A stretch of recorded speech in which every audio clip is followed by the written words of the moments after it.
Google searching, tips and tricks to improve your web searching. In general, good searching has three major goals. First, you must retrieve a manageable list of results. Nobody has time to look through thousands of results to find the few that will help support your thesis, so a good search will produce a manageable list of results. 50 to 100 is a good number. The next goal is to find relevant sources to support the thesis. If none of the sources you find actually support the thesis, you will need to conduct another search until you find sources that will help you. Finally, the third goal is to retrieve reliable and credible sources from authorities in whatever field is being studied. On the internet, managing the number of results is very difficult. Because most internet searches produce a large number of results, sometimes in the millions, the best way to sift through results is to look through the first 1 to 4 pages of results. Most search engines are great at shifting the best results to the top of a list. Always do more than one search. On the internet, slight variations in search terms will produce vastly different search results. Because the internet is constantly growing and changing, performing the same search a few days later will probably produce different results. So changing the terms or applying different search techniques like phrase searching or Boolean techniques will produce different results. Because of this, once you find a web page, make sure to save the URL in some way. You can create a shortcut in your browser, email it to yourself, or save it on a Word document and store it on your jump drive. If you don't save the URL, you may never find the web page again unless you remember the exact search terms you used. Also remember that it is very rare to find one source that will completely support the thesis statement. Be open to finding multiple sources that support parts of the thesis. Typing in the entire thesis statement in Google will often produce some results. However, it's not the best way to search. You'll see later on that it's definitely not a good way to search in library databases. The focus of this unit is good search techniques. Usually a large thesis statement will produce irrelevant results. The techniques I will cover now will help you cut down some of the vastness and find credible and relevant results related to your search. Now let's look at some of the ways you can search for information in Google. The most basic way to search is just typing keywords related to what you're researching into the search box.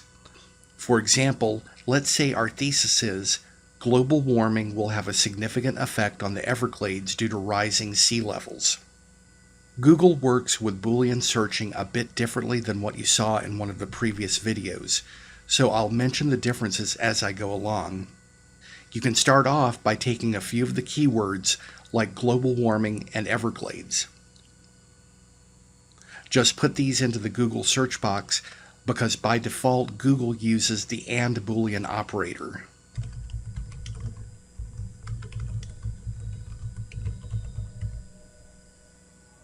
It will find results that mention all of the search terms. At the top of the list, notice it says about 171,000 results. That's actually a pretty low number. In many cases, when you search in Google, you will get millions of results. Remember from a previous video how Google ranks results. There are several factors involved with the ranking, including frequency of keywords, number of links to the page, etc. You can use phrase searching in Google to look for words side by side. Just put the keywords of the phrase into quotation marks like mentioned in an earlier video. In this search, we can put quotation marks around global warming so Google searches for it as a phrase.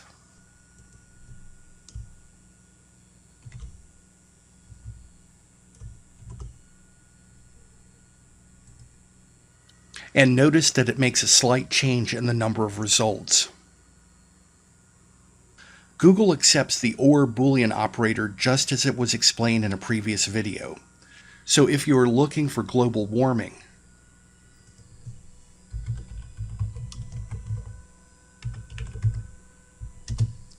you could also add OR and climate change.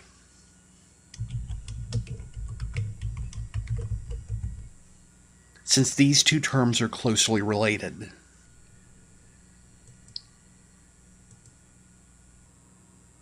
You can get the equivalent of the not Boolean operator in Google by placing after your search terms a minus sign directly in front of words you do not want included in search results.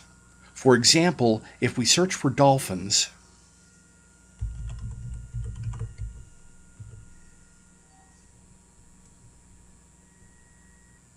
we get results for the Miami Dolphins football team at the top of the list.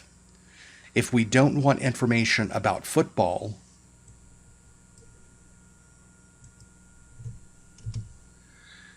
we can add minus sign football to the end of the search.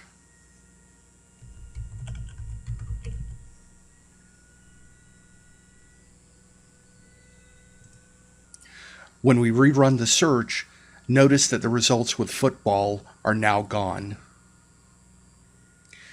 Here's where we can start using some advanced search techniques. Remember from a previous video that Google creates an index of information from websites that it crawls, and it uses this when you perform a search. The index is made up of records on each web page and website, and each record is made up of fields: title of the web page, the URL, domain extension, type of document, and so on. You can use codes with Google to search different fields in this index. I'm going to show you 4 field search codes. They're the ones I've found most useful for conducting research. They will get you to certain types of information a little faster than just typing words into the search box. To limit your results to web pages and websites of a particular domain extension, use the code SITE, S-I-T-E, and colon with your search.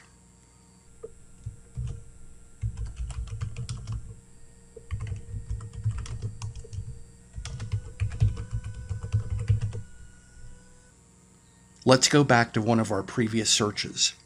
If you would like to look at .gov sites to see if there is any statistical data you could use, at the end of the current search, add site:/gov and then click search again.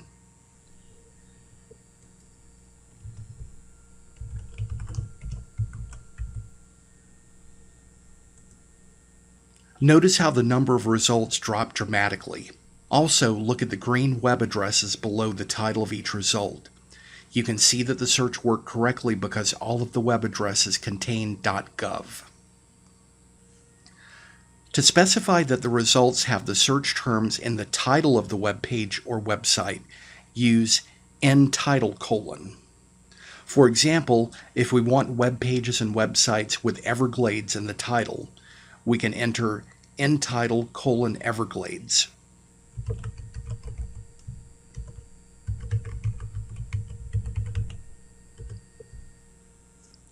Notice how all of the results have that word in the title.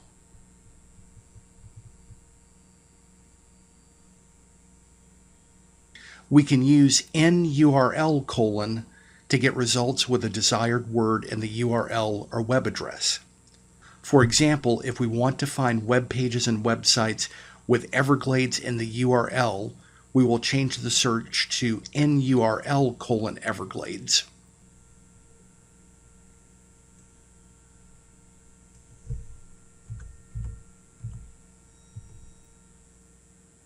Notice the results have changed, and we can see Everglades in the green URLs under the title of each result.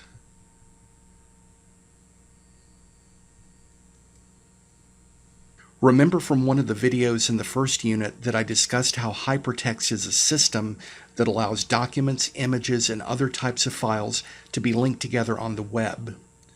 There are many different types of text, audio, and video files available through the web. You can use Google to search for particular file types with the code filetype:. Say we want to look for information about global warming in the Everglades, but we only want PDF or portable document format files. After the search terms, add filetype:/PDF and then search again.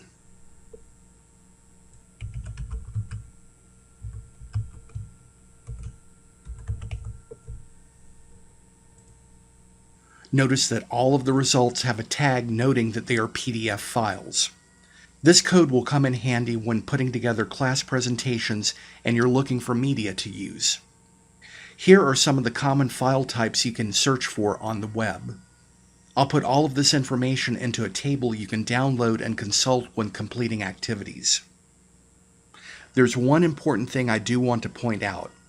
In a previous video and activity, you worked on nesting searches, where you could have a search statement like this. Google doesn't handle nesting very well. To make up for this, you can use combinations of phrase searching and field search codes like this.